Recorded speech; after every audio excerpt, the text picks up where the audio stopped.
What if is the theme of the 7th Women's Forum, a bit like Davos, but without the billionaire bling. Meeting this year in Deauville, 1,400 delegates from 80 countries set a new record for this salon, bringing women together from the economic, political, professional, academic and artistic worlds.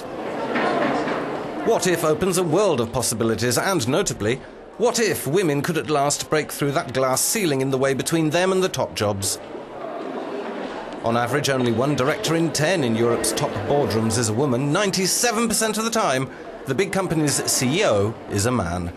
Yet 60% of university graduates are women.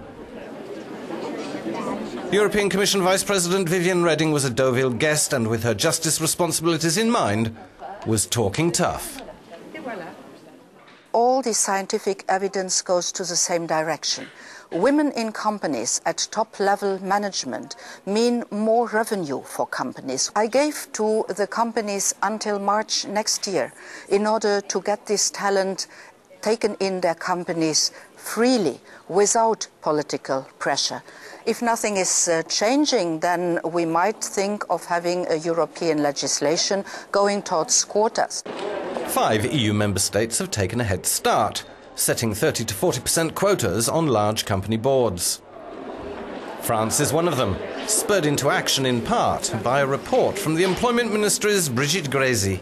Quotas open up the doors. After that, it's up to their skills. And quotas bring some unexpected benefits too. What happens is training improves. As soon as we decide to let women in, there's a reaction, they won't be able to do it, they have no management skills. So there's training, and training for everyone, the men too, on an equal basis. It just goes to show that when equality is established, women and men benefit. Knowledge is shared, and a mentoring process takes place. Christine Ockrent became a star journalist in the 1980s. And knows how hard it was to get her way in the very masculine world of the French media. Women still have this problem of having to prove themselves, even if they get to the very top. It's as true in the media as any other profession, where once a man gets to a certain level, a certain reputation, he's made it. The fact is, men and women just seem to speak a different language. Women tend to say we instead of I. This modesty leads women to ask questions when they don't understand something, whereas men will feign understanding. So even if a question is useful for everyone in the group, some will say she's useless, she doesn't get it. This can lead to a lot of misunderstanding in companies, and men saying women aren't ambitious enough and don't want power. While women have had to adapt to the men's professional codes, their presence in the world of work means men have to learn another language. Not so easy. Some companies find it so hard that for coaches like Marie Bois, business is booming. There's a whole feminine dimension of intuition, sensations and emotions whose place in the business world simply isn't recognized.